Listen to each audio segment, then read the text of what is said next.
everyone. Welcome to the Americana Station podcast. I am your co-host, Will Payne Harrison. Thank you so much for tuning in. I want to start off by apologizing to Todd Tilghman for taking so long to put out this podcast.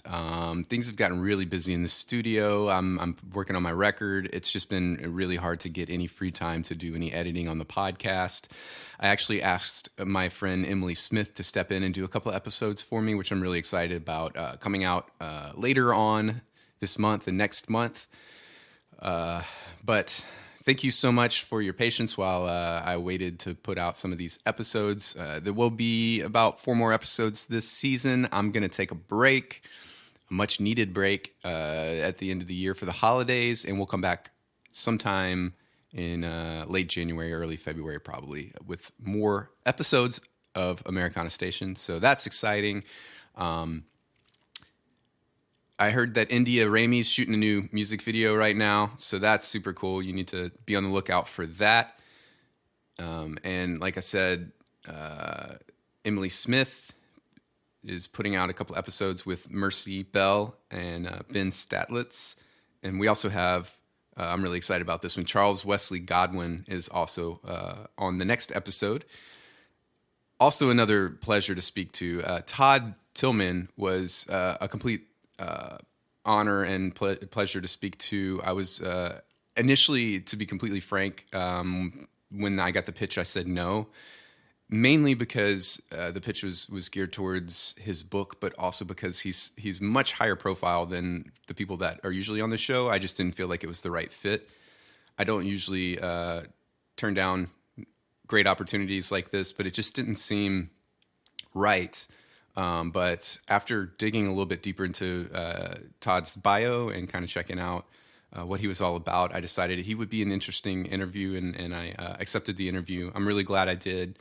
Todd is just an amazing person, and it was a great conversation. He's a pleasure to speak to. Incredible singer, and I urge you to not only check out his book, but also check out his music, which is phenomenal. Like I said, he's an incredible singer. And I know he's got a song that he's singing by Dolly Parton that should be coming out soon if it hasn't already come out. We did record this back this summer. Whew, it's been a while since so again, Todd, I apologize. I'm sorry it took so long to come out. Anyways, working on the new record here. We are I got harmonies left to do. After I edit a couple of these podcasts today, I'm going to be recording a couple of more guitar tracks, and then I'm heading to mixing. And once I hit mixing, it's mastering. So we're getting really close to the end of this project. I'm super excited about that. Make sure you follow me on all social media, at Will P. Harrison on Twitter, at Will Payne Harrison on Instagram. It's willpayneharrison.com. I'll start... Once I get my head out of this studio space, and you'll see a lot more promotion going on here. We'll be doing some, crowdfunding and all that sort of thing. But so make sure you follow me on all the social media platforms and stick around, because we got a great one of my. I know everyone says this when they put a new record out, but I think this is one of my best works yet, and I'm super proud that I produced, mixed and mastered the whole thing, as well as playing multiple instruments on it. So, and just the people that are on the record, Gabe Tonin and Mary Rogers, Meredith Krikowski played fiddle, and Adam Ditch Kurtz played pedal steel. It's just an incredible lineup of musicians. I'm super, super stoked for you all to hear it. And this is definitely my most honky-tonk record that I've ever done. I've always wanted to do a full-on honky-tonk record. I've kind of teetered the fence between Americana and country, but I'm going full in country on this one. So I hope you enjoy it. Anyways, without further ado, I want to talk to my friend Todd Tilghman about his music, his book, and his career. So here we go.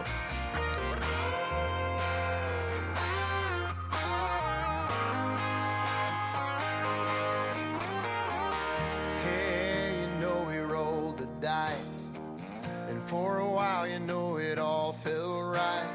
But then we found out we were fire and ice, baby. It didn't work out like we thought it could. at its worst, it still was something good. And if you ask me if I think I would again, I'd do it in a heartache. I'd do it in a heartache. I'd do it in a heartache. Yes, I would. We've had our highs and we've had our lows. We didn't give up, but we sure came close. Is that a road that I'd go down again? I would do it in a heartache.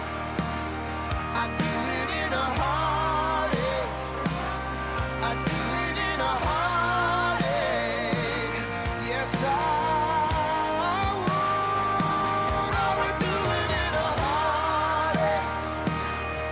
Even if it's heartbreak, I'd still take the hard way. I would do it in a heartache. Hey, here we are, baby, tried and true. You know it's real when I say I love you. So if you ask me if I Well, want back, thanks everyone for tuning in. Today I've got Todd Tilghman. Is that Right, yeah, Tilghman. Tilghman That's right. on the podcast. You may have known him from The Voice. He may have been your pastor. Maybe. In Mississippi. Possible. It's possible. And he's also got a new book. Can you tell me a little bit about the book? yeah, the book is called Every Little Win. It's actually available now. It came out June the 22nd. So Awesome. you can. It's basically a book about. Really, the background to the book is my wife went on a podcast with a lady who is an author, and if you see the book or purchase the book, you'll see on the cover it says Todd and Brooke Tilghman with Trisha Goyer. Yeah. Because Trisha is a really accomplished author, actually, and she was on this podcast right after the Voice thing happened. Yeah. And so after that podcast was over, because my wife Brooke, she just told all the stories and things. And so after the podcast was over, Trisha says, man, y'all should write a book, about all these things. And so basically, at first I was hesitant for several reasons. Like, number one, I don't know how to write a book. And that's Right. kind of where Trisha came in. And then number two, I would imagine a solid 95% of the population of the world are like me, and they would think, no one's going to read that. Like, no one wants, no one wants to read that. And so anyway, what we basically did was it became kind of a mission for us to approach the book from the angle of like, sure, I was on The Voice and I won The Voice. Yeah. But really, that's not the thing. It's Right. a big thing you saw on TV. Yeah. But the real things are all the little things that our life has been leading up to that and since that, And so that's kind of where the idea from the book came. Just all these little things that we've experienced, because before the show, I mean, honestly, I hate to take any credit even for the show because, number one, I just kind of fell backwards into it. My wife aggravated me until I went and auditioned. And then I tell everybody this, and I really do mean it. I really didn't do anything except keep singing until it was over. Like, I just kept singing songs, and at the end I won, and that's really all I did. Anyway, even The Voice, I kind of fell backwards into that. And so it kind of just became really important to us with this book that people can see that, that did happen. And it puts me in a place in a lot of people's minds that I really am not. Like, I'm just like this regular guy still. Right. But I hope they can understand that you have a lot of really cool things happening in your life every day. Before The Voice, man, we got 8 kids. 2 of them we adopted from Korea. We've almost got divorced, all kinds of things. So Yeah. So you you aren't a pastor currently, but you used to be. Yeah. Both you and your wife were pastors. Yeah, we were, oh my gosh, man, starting in, even before we got married, 1996 is when I started in ministry. Okay. I was 18 years old. And, Wow. I got started in ministry in 1996, and I was youth pastor, and I stayed worship pastor. And this is all in the same church too. I stayed worship pastor pretty much the whole time. A couple of times some other people sort of came in, and I was hoping, with the worship thing especially, I was hoping to sort of pass the torch. It just didn't work out that way. I was worship pastor pretty much the whole time. Somewhere, I hate to say, I'm not 100% sure, somewhere in my late 20s or early 30s, I became associate pastor and remained worship pastor. And then in 2011, so 10 years ago, I became lead pastor. And so I was lead pastor for right at 10 years. And we did that for a lot of years. But 3 or 4 years ago, I guess, I say this on a lot of these podcasts because a lot of people don't understand how the process really did go down. I would say 3 or 4 years ago, I kind of started realizing that I was going to have to make a change, and it didn't have anything to do with the people. The people were great. The church was great. We grew up there. It was more something like inside me, and I blame it even maybe on a midlife crisis. I don't know. Maybe I had a midlife crisis. But so I was looking into lots of things. I was looking at becoming a realtor. That was actually the top of the list. I had a couple of things I was looking at maybe doing, and I hadn't made any official announcements except to my wife and 2 friends. And that's advice I would give anybody, because now lots of people say, "Oh, you won The Voice and just left the..." No. Thank God I confided in 2 friends and my wife before I even dreamed of going on The Voice that I was fixing to make a change. And so, anyway, I thought about being a barber, all kinds of stuff. And so, anyway, when The Voice thing came in my mind, I'm like, well, this has got to be it. Like, this has got to be the thing. And so, it's a good turning point. Yeah. So we jumped in with both feet. Yeah, that's awesome. I mean, from 18 until now, that's a really long time to be doing ministry, for sure.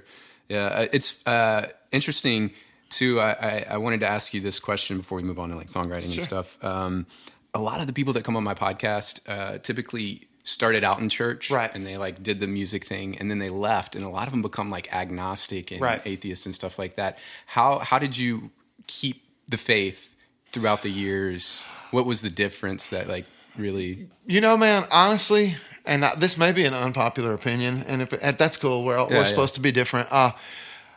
Honestly, I don't know how to put this. I think the church, and I'm part of the church, so I take blame myself. Sure, But I think the church plays as big a role in that as anything. Yeah. I think a lot of people, and it's human nature, so I don't blame anyone, but I think a lot of people put a lot of faith into the church and the people of the church. Yeah, and they can't separate it almost from God, Man, they're going to let you down. Yeah, people, anybody, me, anyone, we're going to let you down.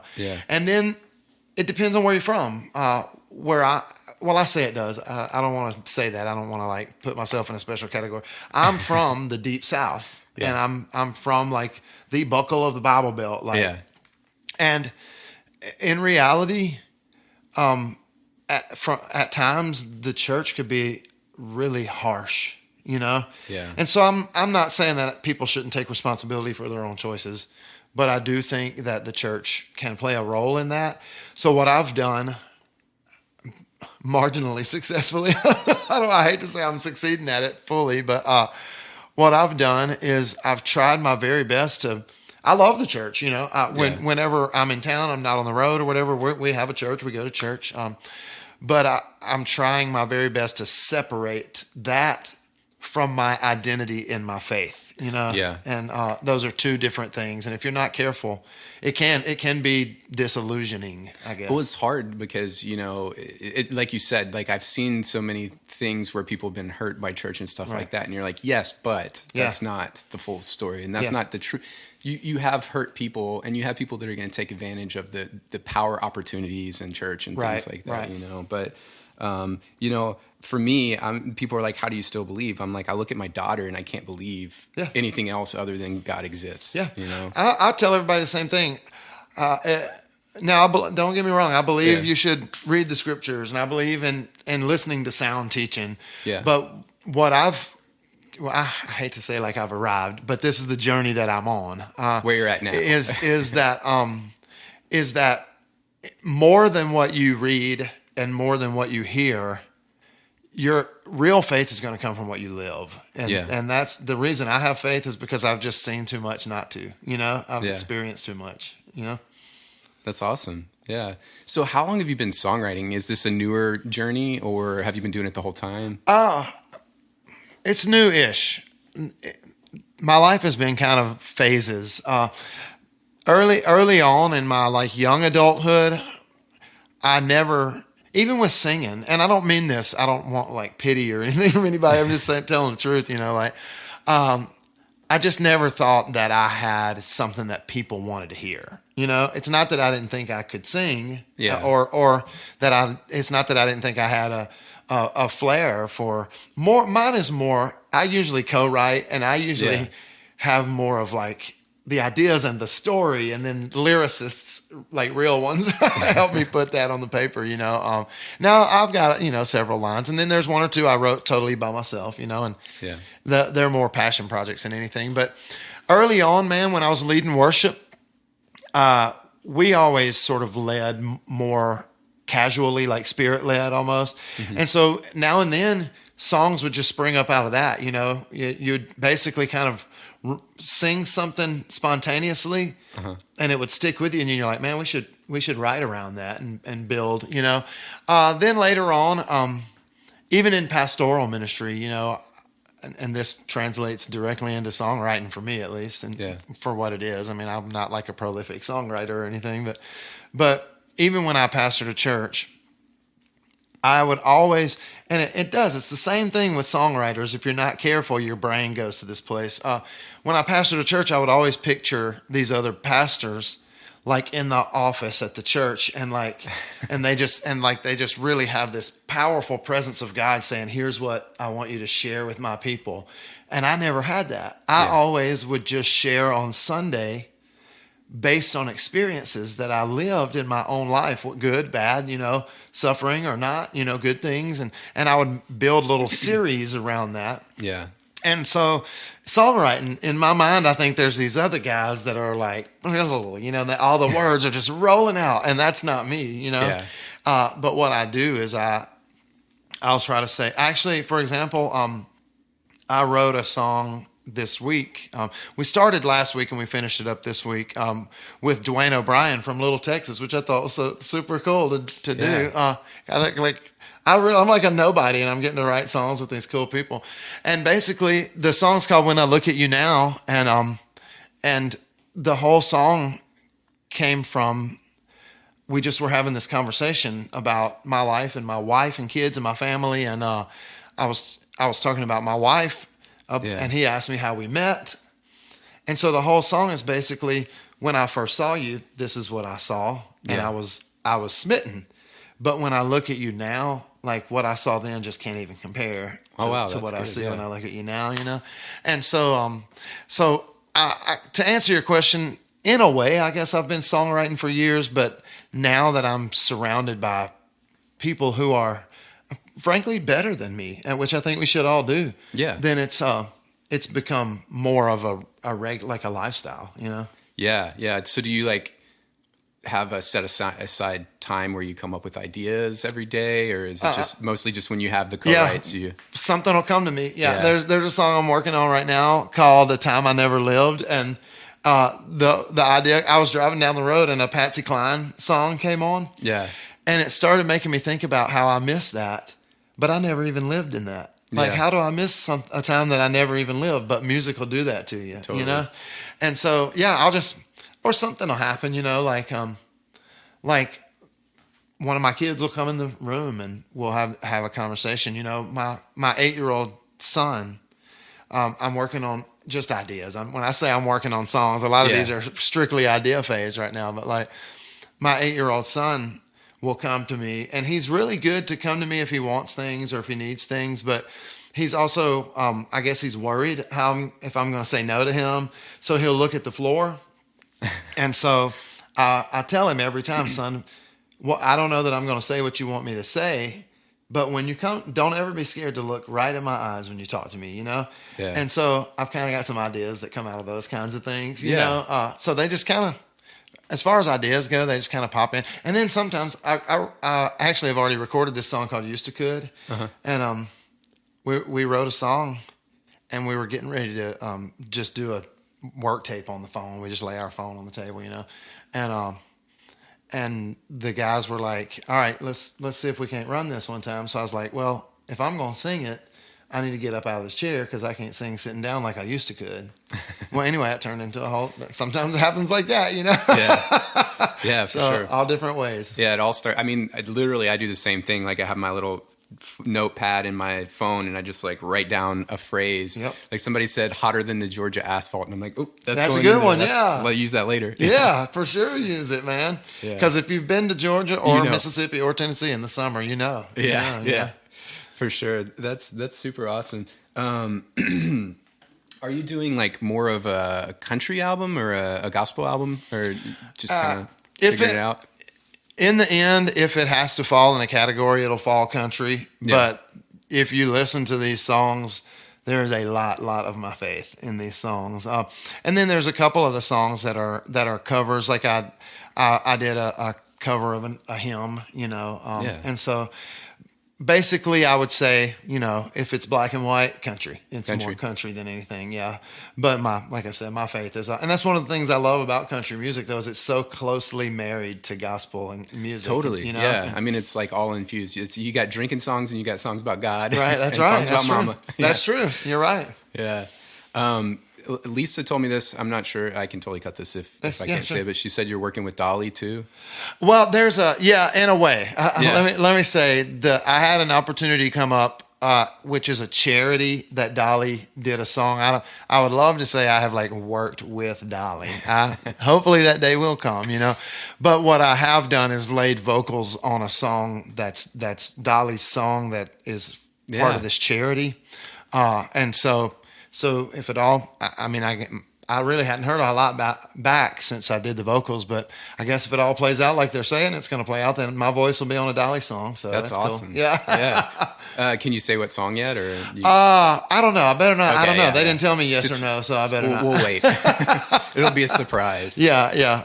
So I don't even know all the specifics about how all that's going to play out, to tell you the truth. All I know is they reached out to me one day and so I was like, shoot, you know, I'll take it. Yeah. Of course. So I put the vocals down. Well, my part of the vocals, a month ago or so, I guess.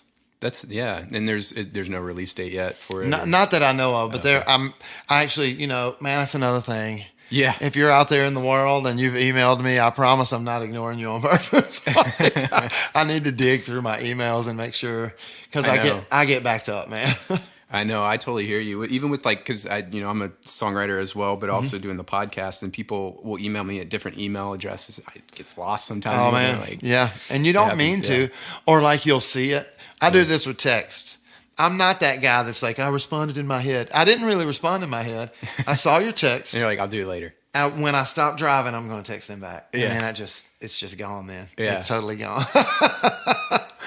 That's funny. Have you had any of those like experiences yet with the people coming up and wanting an autograph or any sort of? Yeah, I've had a few. The closer you get to Meridian, Mississippi, the more frequent that becomes. And I love that. You know, if I could speak to that, because I've had tons of people say things like, "Man, I hate to bother you." Like, number one, that doesn't bother me, especially if you're like a voice person. Like, you won the show. I didn't really win the show. You did the voting and the things, like you. So I'm not gonna like tell you you're here because of them. Like you're not bothering me, you know. And that doesn't really bother me at all, you know. I actually, in my mind, and then there's the other side of it where people will say, "Oh man, I bet you had friends and family members come out of the woodwork," and I'm like, yeah, I mean, I did, but I'm glad. I'm glad they did. I think that's like sweet. Yeah. You know, I don't know. In my mind, I think it's really kind that they want to associate with me. And so it doesn't bother me. I think it's all great. And also, I think it's important for me to keep a firm grasp on the fact that I am a solid nobody. And so anything like that is just great. Yeah. You never know how long anything's going to last. So you got to take it with a grain of salt for sure. That's right. That's a good attitude to have for sure. So with the, I was going to go, shoot, I had a nice sequitur. I ramble. That's okay. This is what editing's for. Okay, I had it. It was, shoot, I lost it. We'll just keep rolling. Yeah, whatever you got, man. So what is your like schedule for the like I guess the late summer and early fall look like? Oh man, I'm doing a lot of writing. I'm just now. The road thing for me kind of ebbs and flows. Yeah, and so I'm working on like management and stuff like that. Right when the show was over, I reached out to Blake, and he gave me a couple of leads, and I actually one of the guys actually kind of really liked the guy, but there was nothing to manage with COVID and all the things. Yeah. And so we kind of just lost touch, and then I reached back out and I didn't really hear much back. And so I don't know, I don't know if that's, if he felt like I wasn't interested or what, but it really was more like, that's so interesting to me. Cause in my mind, I automatically assume you would just have a management deal. Oh, no. Like that's another thing. I don't know how much I'm allowed to say, but I know I'm allowed to say that The Voice has been really great to me, but I'm not in any agreements with them anymore right now as of today. Like other than us just having a good relationship and being friends. And wow, that's awesome. So they do, especially on the show and your time on the show. I mean, I think the important thing about being on The Voice is to recognize it for what it is. Which is you're there, which is an opportunity that no one gets. So first of all, just be really grateful, period. Yeah. But you're there sort of to, from my perspective. Now from the TV perspective is a whole other thing. Yeah. But I'm there to gain a following, I guess, people that might be interested in my music, right. And then it's up to me to work that following and do what I can, Do you really have like a conscious understanding of like who's into what you're doing since you're in the middle of it? I feel like it's kind of hard to judge. Yeah, it is hard to judge. It kind of depends because like, I don't know, like, I'm really, it's kind of a running joke, but it's the truth. I'm huge with the moms and grandmas, everybody that I meet, it's like, my mom loves you.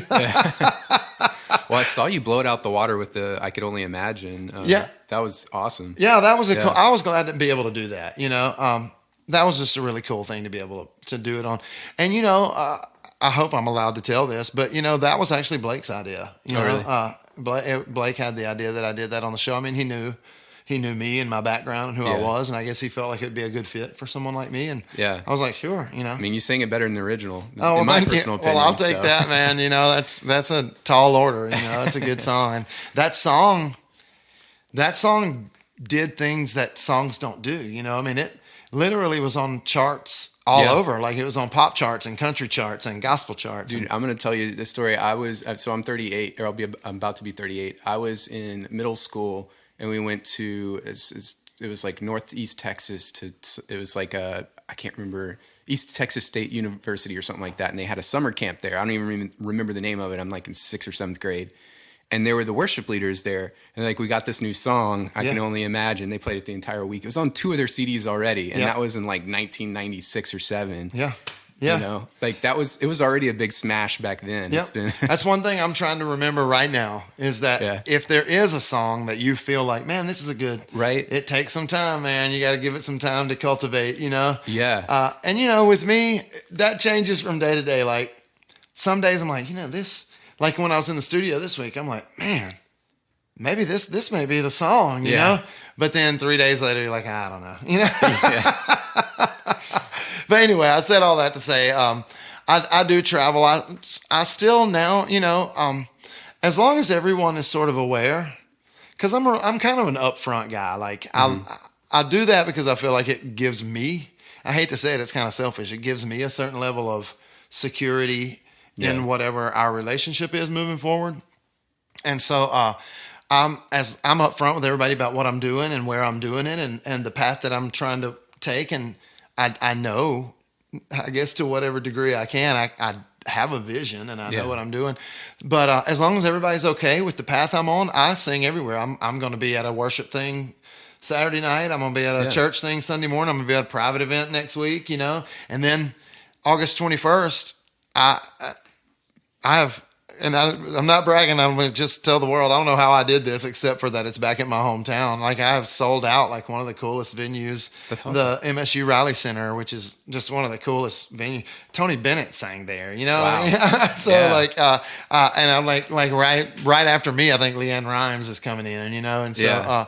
so I'm just doing, man, honestly, I'm wherever people will let me sing, You'll be, yeah. I go sing. Yeah. And if it's like Nashville, it's free a lot of times, you know. Now, if it's way off, I have to make a little money because I got a family to take care of, and Right, stuff, right. you know. But I just go sing wherever folks let me sing. That's funny. Even at your level, that it's you still got to play for free in Nashville. Oh, I do sometimes. Yeah, it's fine. It's fun though, you know. And you meet a lot of people, and you know already this whole business is relationships, man. Totally. It's built on, and so what I hope is that I have something to offer them. And that they don't just assume that I'm looking to see what they have to offer me. You know what I mean? That it can be reciprocal, you know? Yeah, totally. Yeah, I mean, that's the hardest part is finding the right manager too. Like, because, you know, that's one of the process. I'm actually recording a record as well. And like needing to find a manager before I'm done and ready to put out the record because like they're the ones that can foster those relationships with those people that make your life so much easier. It's hard to do. I imagine with 8 kids and a wife and to manage your own career, that's got to be so taxing. Oh man. Yeah. And I'm also, some of the things that I'm trying to think about, and it's, well, I don't want to say it is, but it seems to be clearing a path, for itself in a way. I mean, not that I didn't grind and bang down doors and take meetings and stuff, but I'm also in this weird place where I don't want anybody to take this the wrong way. I don't mean in my faith as a human being, like my faith in God and my faith in who he is to me and who I am to him.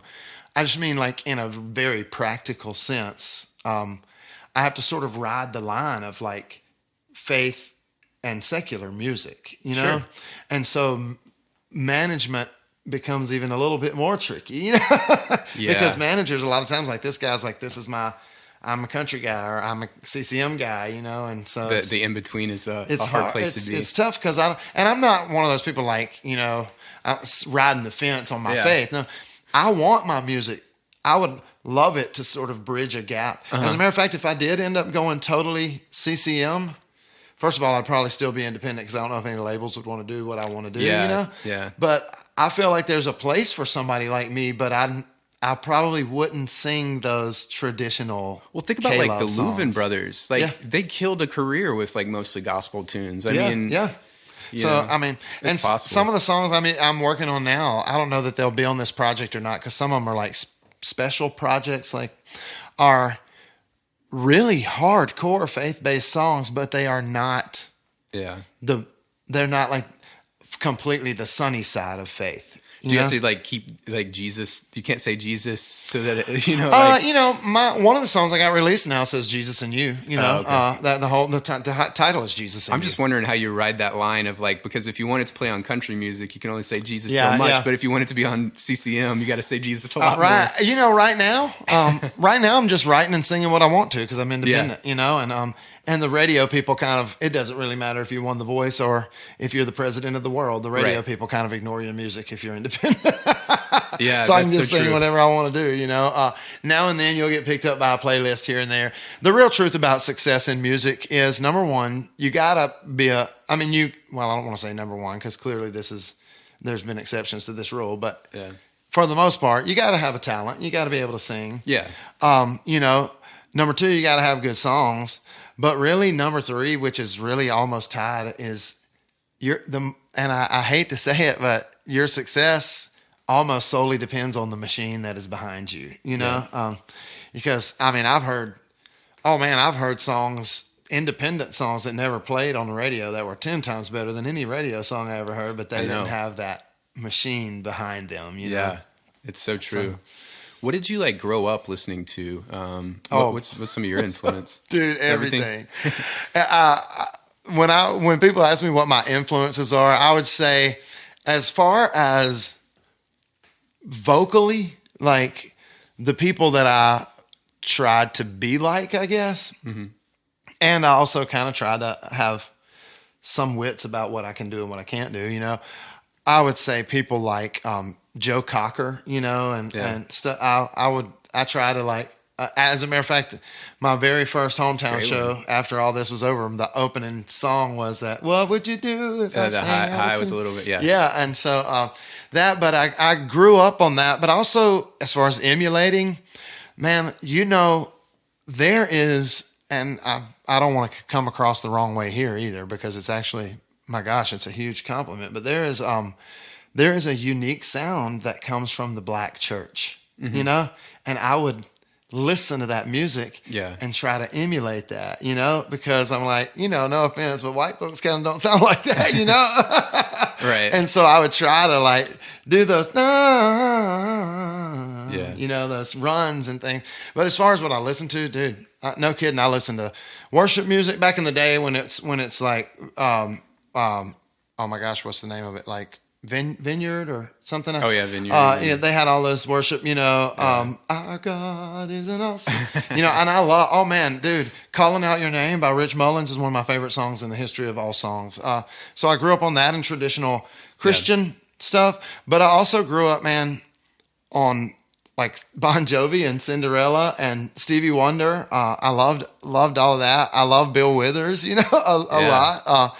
Man, just so, but I will say, nowadays, when I sit back and hear what I did or kind of think about a show that I did, I would say maybe 90s country music was a huge influence on me. It just... Like Alan Jackson, Dwight Yoakam. Yeah. Dude, oh my gosh, yeah. Dwight Yoakam, Alan Jackson, like Trisha Yearwood and Reba and Garth and like all of those people, John Anderson. Because John Anderson... Oh, John Anderson, yeah. Whatever that thing he does with his voice, it draws you in, man, and so, and it's a weird thing, whatever that sound he makes, but it works. So yeah, I mean, every kind of influence, it's hard for me to pin it down. Yeah. Church music was huge because I grew up singing in church, Right. Yeah.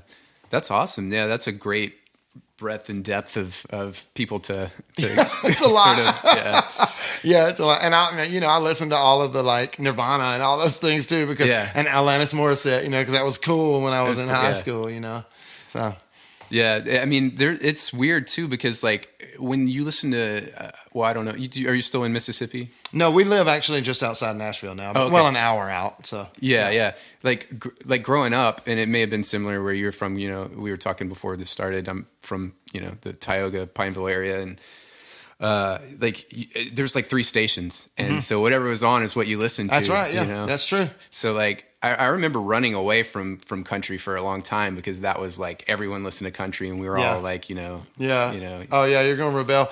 Yeah. And country now, that's another thing. Like I'm kind of at the place where, if you say it's country, I guess it is. It's your business. It's not my place to say, so I'm not that guy. Like, that's not country. Yeah. I did one of the songs I'm working on right now is called No Country Song, but it's really a kind of a fun song. Like if these things aren't in the song, then it ain't no country song. Yeah. But the real truth about modern country music is not whether it's good or bad or whatever. I couldn't even tell you because I don't really know it. I was just telling some people I need to brush up on like. I was going to ask you if you knew Hardy. I do. I don't know him personally, but okay. he's from like Mississippi, 30 minutes from where I'm from. Yeah. I did have the cool experience. My very first hometown show that I did in November of last year. Randy Houser came and opened the show, which I thought was super cool. Oh, wow. But not because I'm so great. Randy's, to me, just freaking great, But he's from close to where I'm from, and he has a really good relationship with one of the guys, Ken Rainey, a guy that I've got that's been really beneficial to me through all this back home. Yeah.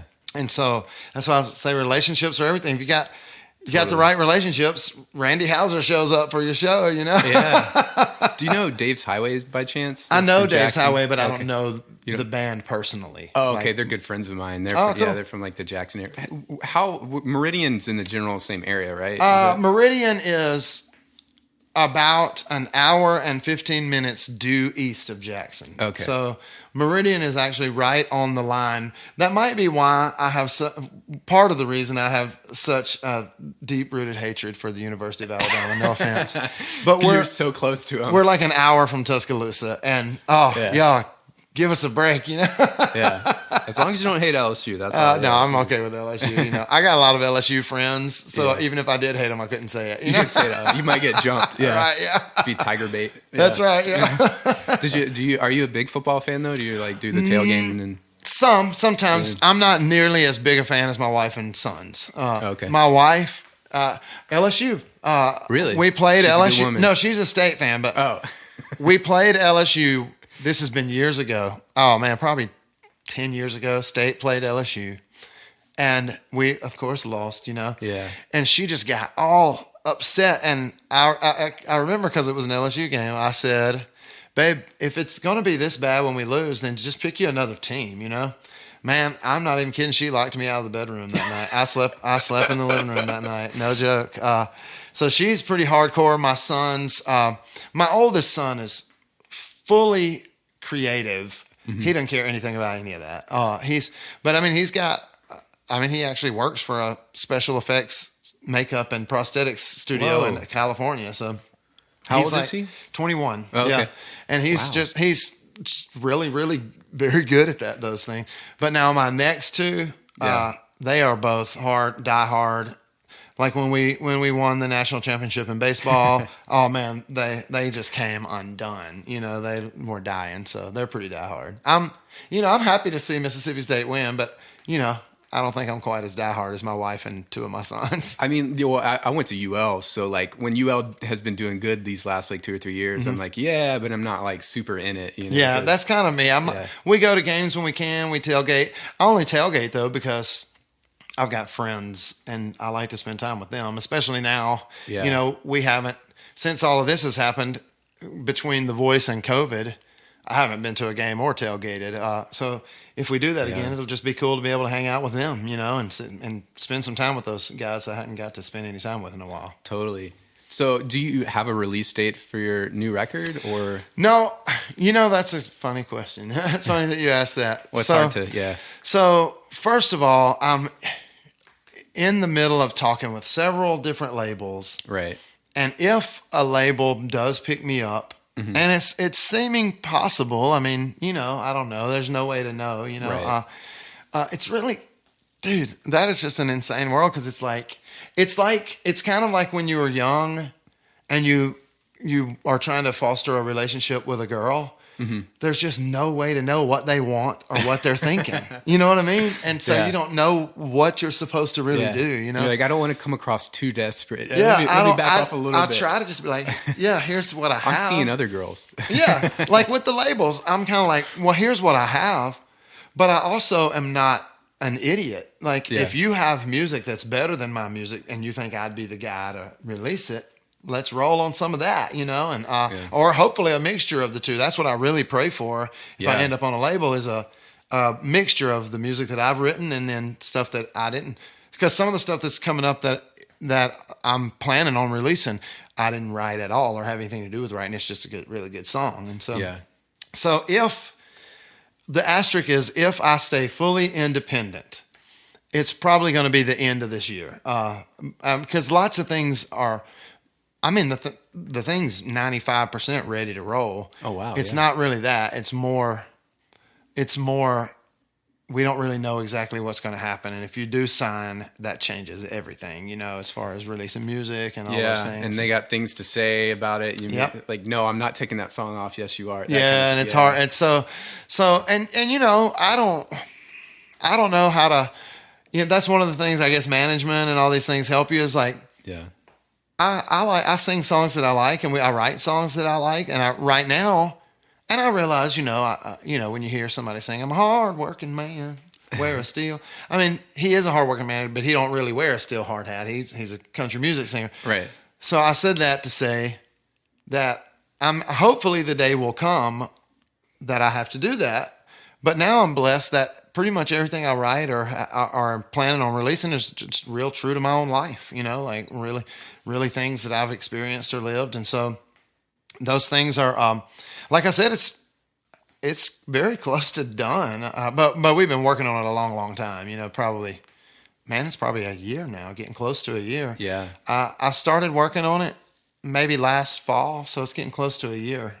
Did you play any instruments? Do you play? No, I don't play anything. This is what I do. If I write, if I have an idea for a song, like I started this song called Weapon the other day, and basically the song starts out and it says, one more time, I'm sitting in a burning room. I can't see your face for all the smoke. Every time we blow up, it's a bigger boom. And soon there won't be nothing left at all. And I don't want to go, but I don't know if I can stay if all we ever do is fire away.